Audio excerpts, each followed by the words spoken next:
നമുക്ക് സുപരിചിതമായ രക്തദാഹികളായ പലർക്കും അറപ്പും വെറുപ്പും ഉള്ള അട്ടകളെക്കുറിച്ചുള്ള പലർക്കും അറിയാത്ത കാര്യങ്ങളാണ് നമ്മുടെ ഇന്നത്തെ വീഡിയോയിൽ.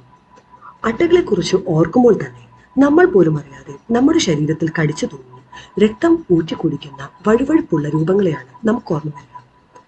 അട്ടകൾ നമ്മുടെ ശരീരത്തിൽ കടിക്കുമ്പോൾ കാര്യമായ വേദന ഒന്നും തോന്നാറില്ല.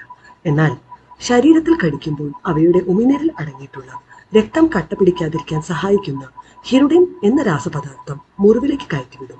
ഒപ്പം രക്തക്കുഴലുകൾ വികസിക്കാനും വേദന അറിയാതിരിക്കാനും മരവിപ്പ് തോന്നിക്കാനുമുള്ള അല്ലറ ചില്ലറ രാസഘടനകൾ കൂടി ഉണ്ടാകും. അങ്ങനെ തടസ്സമില്ലാതെ നമ്മുടെ രക്തം അട്ടവയറിൽ നിറയും.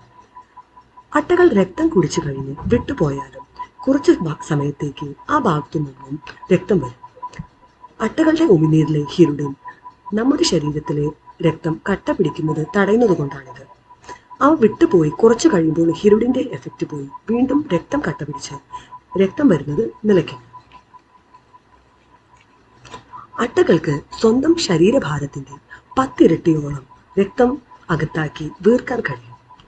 എന്നാൽ കുടിച്ച മുഴുവൻ രക്തവും അവ ഒറ്റയടിക്ക് ദഹിപ്പിക്കില്ല. ബാക്കി രക്തം പ്രത്യേക രീതിയിൽ ശരീരത്തിൽ സൂക്ഷിക്കും. വയറ് നിറയെ രക്തം കുടിച്ചു കഴിഞ്ഞാൽ ഇവ പിന്നെ ഇരുണ്ട ഭാഗങ്ങളെ പോയി വിശ്രമിക്കും. മാസങ്ങളോളം ഇവയ്ക്ക് പിന്നെ ഭക്ഷണം പോലും വേണ്ട. ശരീരത്തിൽ അട്ട കടിച്ചാൽ ഒരിക്കലും അവയെ വലിച്ചു പറിച്ചു കളയാൻ ശ്രമിക്കരുത്. കടിച്ചു കൊണ്ടിരിക്കുന്ന അട്ടയെ വിടുവിക്കാൻ പല വഴികളുണ്ട്.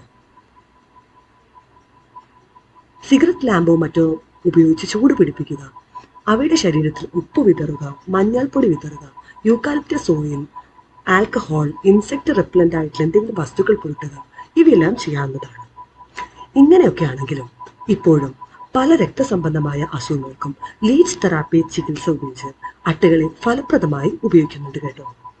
ആയുർവേദത്തിൽ രക്തവാതം, വെരിക്കോസ് വെയിൻ, മുഖക്കുരു കളയാൻ, അപകടങ്ങളിൽ ഉണ്ടാവുന്ന രക്തം കലിച്ചത് ഒഴിവാക്കാൻ, ചെങ്കണ്ണ്, പൈൽസ് രോഗം എന്നിവയ്ക്ക് കുളയട്ടികളെ കൊണ്ട് കടിപ്പിച്ച് രക്തം കുടിപ്പിച്ച് ഈ ചികിത്സയിൽ ചെയ്യാവുന്നതാണ്.